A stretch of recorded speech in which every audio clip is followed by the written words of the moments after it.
Welcome to Jeanette Talks a Lot. Grab your favorite drink and let's talk about all things stories. What are you drinking today? My coffee is Don Francisco's Cinnamon Hazelnut. It is so good. I really love it, and you can get it pretty much anywhere. Okay, so today we're going to talk about a Hallmark movie called Winter Castle. It's from 2019. This is a movie that I love to check out because it has a winter castle. Now, mind you, it's an ice castle, and they really do have these, but it's a really amazing opportunity to see something like this, and it's unique for the placement of a film, location, as well as a set. So it's a really cool situation, and when I first saw it, I was like, what? Is this even real? Like, I couldn't even believe it. So I really wanted to check this out with you guys. It is a romantic comedy. I would say, initially I thought romantic movie, but then when I saw their trailer that they put out when it first came out, I was like, actually, they really set up the trailer as a romantic comedy, and I can see that. So please let me know in the comments what you think about it, because I guess it could go either way. But anyway, Barbara Kimlicka is the screenwriter, and she's written so many TV movies, and many of them were for Hallmark, but also for Lifetime. So a lot of those more edgy movies she also is known for writing. So it's pretty cool to see the difference and how so many writers can do so many different genres, and they're interested in so many different things.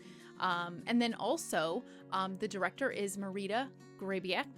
There are two executive producers, and those are Timothy O. Johnson and Andrew C. Aaron. The other producers that were involved, there was one in Quebec, and his name is Robert Courtmanchi. And the other producer is Hayden Baptiste. And so each one of these have their own part of the puzzle, and they make sure the whole project is done and done right. Now, for the lead actors, we have Emily Ullerup. She played Jenny. Kevin McGarry, he played Craig. And Megan Heffern, she played Lana. Now, these are some very well-known Hallmark actors. They have been on so many other things as well, but you would definitely recognize them from Hallmark. They're just so great, so natural. You just seem like you know them. They're just your friends, you know? It's a destination wedding at an ice hotel, and Jenny is the lead actress in this film, and her sister is the one getting married. So they go to the ice hotel to basically have one of those weekends right before the wedding. So they do all these really cool adventures. In the process of that, the bride, which is Jenny's sister, is trying to set her up with the best man, Craig. She goes to this ice hotel, and they get to know each other, and the two of them hit it off pretty well in terms of friends, and Craig's daughter is with him as well, and so they have a really fun time of getting to know each other. Now, in this process, though, Jenny is an editor, and she edits for kids' books, and she really, really wants to write her own books, and every time she tries to submit something for her boss, you know, they say, oh no, it's okay, we'll have someone else do it.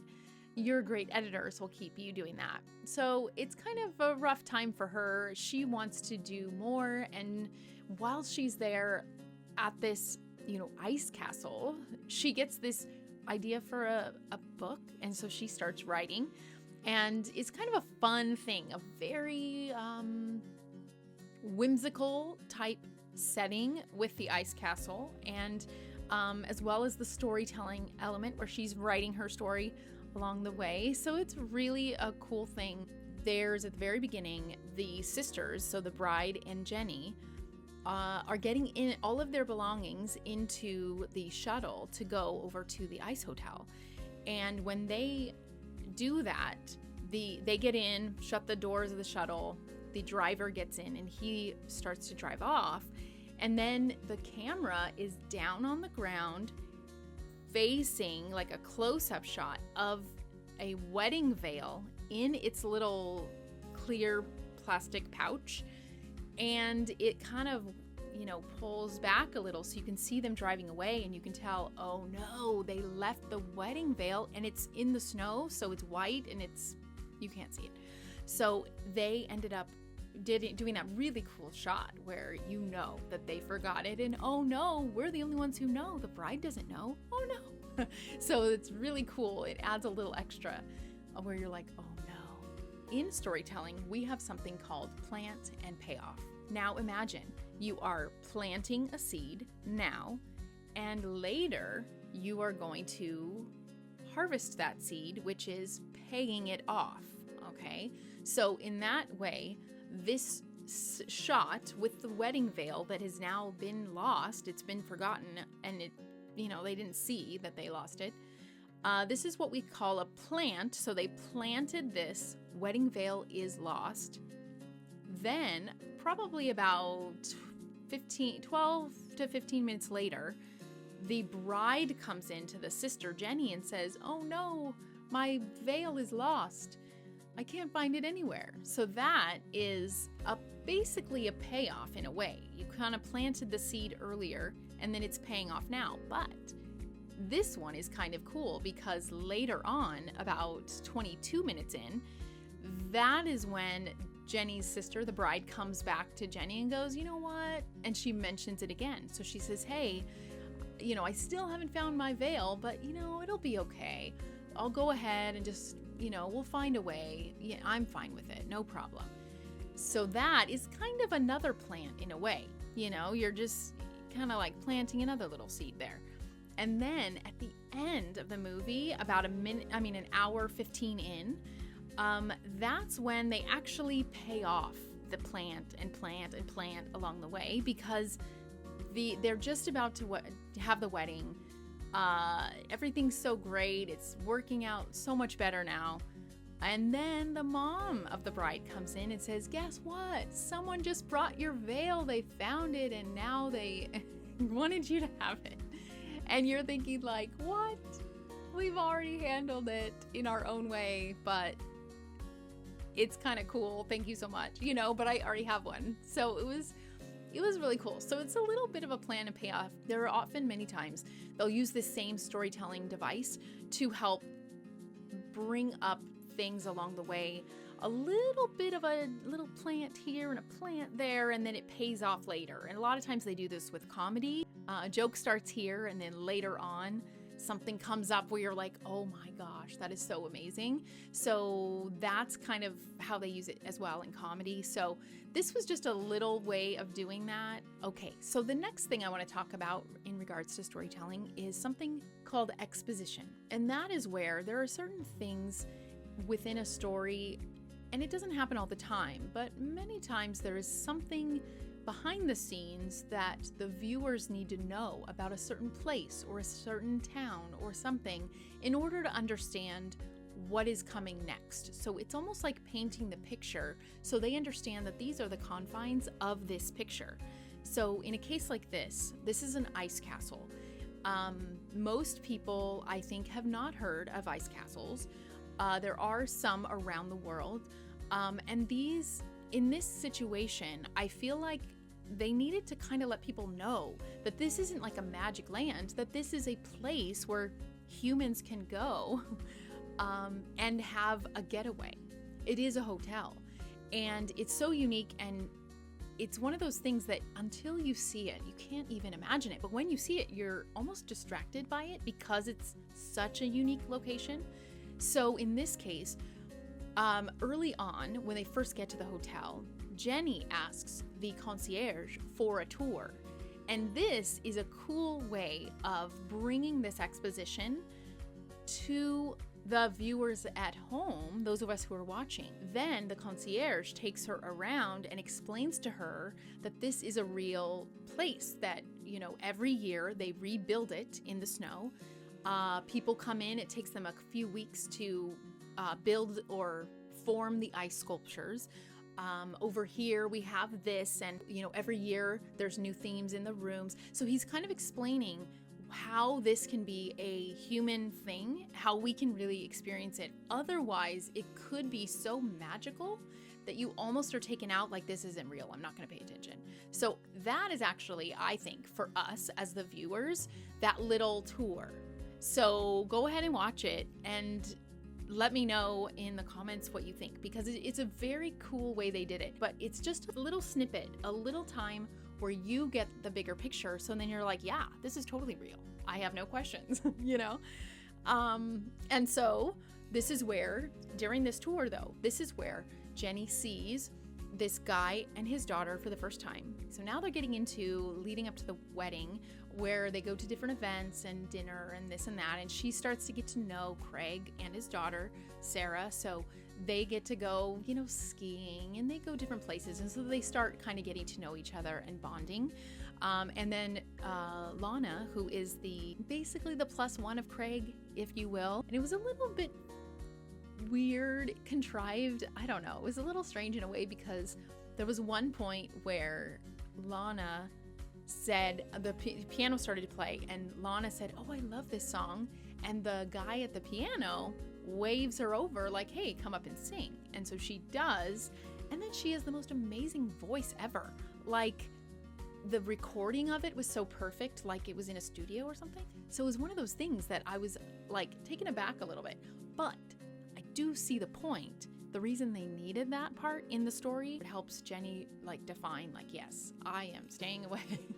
And I'm not going to try to go for him because he's taken, as well as she's a really good catch. So I can't sing like that. So, you know, that kind of thing. Okay, so then the best man's daughter, which is Craig's daughter, Sarah, she started really becoming fond of Jenny. And, you know, they always had a lot of fun together, and Jenny would tell her stories, right? Kids' stories. The best man's daughter, Sarah, ends up sharing with Jenny at one point, like, "Hey, by the way, when we made our wish the other night, you know, I kind of wish that you would be my new mom." Oh my goodness. So Jenny was like, "Oh, wow. I mean," but she's thinking, yeah, I would love to be a part of your life too. But she was not gonna go, you know, get in the middle of Craig and Lana. So, which I think, again, is admirable. Later, Lana saw Jenny's computer, and so she came in her room, no one was there, and so she looked at the computer screen, and it said basically that very thing, that the daughter, Craig's daughter, wants me to be her mom. So that was so hard and hurtful. And Lana was just like, oh no, there is something going on here. Later, I believe it was that evening or soon after, Lana then was on her way into dinner, and she saw Craig and Jenny kind of having a special moment out under the stars on the balcony. And she was like, oh my goodness, there really is something going on between them. Lana ended up leaving, and she packed up her bags, and she was literally like leaving the castle and gonna take a plane back home. So at that moment, Craig and Jenny were having their special moment under the stars. But what actually was happening at that moment is Craig was telling Jenny, you know, I don't know what to do, because basically I like you, but Lana has been there for me and my daughter since my wife passed away. And so I'm actually not sure what to do. And so, you know, Jenny took that place again where she's like, I get it. That's fine. No problem. So they basically weren't having a special moment. It was just what it looked like from the side. And then this is a part also in storytelling, which is very important, because every genre of movie has different tropes, things that are important, that are almost like reoccurring themes or devices that, like I said before, or themes that are kind of well known in certain genres. So in romance, often there's the meet cute, you know, there's the enemies turned lovers, or the friend turned lover, you know, there's like different things that often happen in romantic comedies or romantic movies in general. And in this case, it's the love triangle. And we hear that a lot. You know, there's always the one person who has two, you know, possible suitors or something.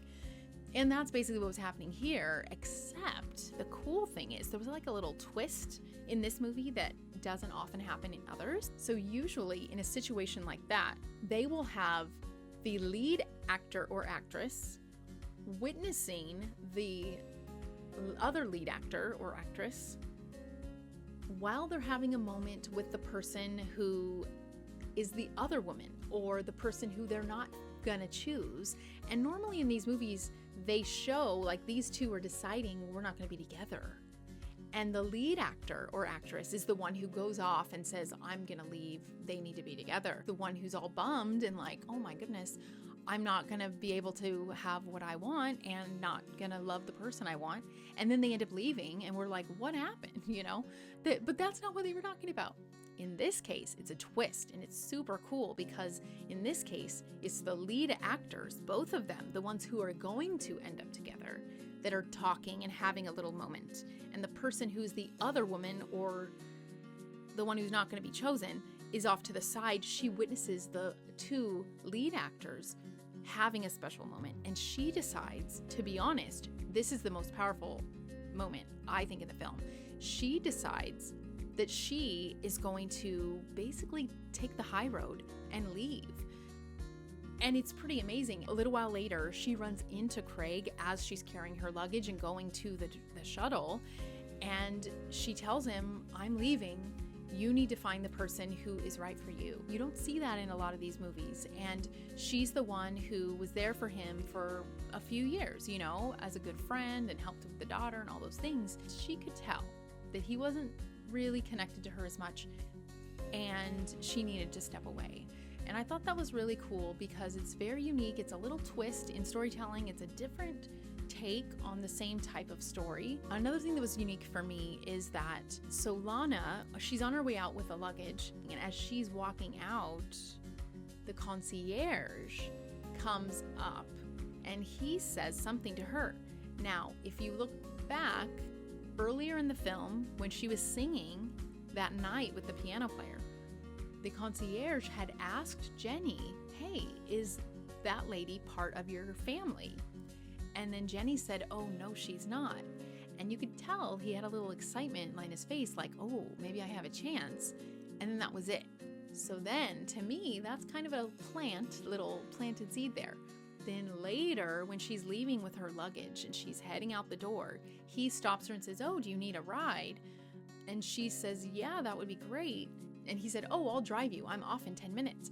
So in that way, you could tell that she was actually having an opportunity to find love because it seemed like he had interest and she's just starting to notice him. So it was really cool. It was like I shouldn't say most, but a lot of romantic films, they kind of push the person to the side and, they're horrible, you know? But this was really cool. So she kind of took the high road and she also got an awesome opportunity to get to know someone, and who knows what could happen from there. So it was kind of cool. So this was, about wishing on a star, They had those little moments of dreaming, and those were the themes along the way. Wishing and your dreams will come true, things like that. And this is something that is unique. The location is unique, and the location kind of tells a story in itself. So it was a really, really cool film. So Winter Castle on Hallmark, and it looks like you can get it elsewhere as well. So I definitely recommend you check that out. Please don't forget to like and subscribe. Please put a comment in there. There's, little elements of it that I want to know what you think of it. Maybe I'm crazy. I would love to hear what you think of this story. So until next time, have a wonderful day.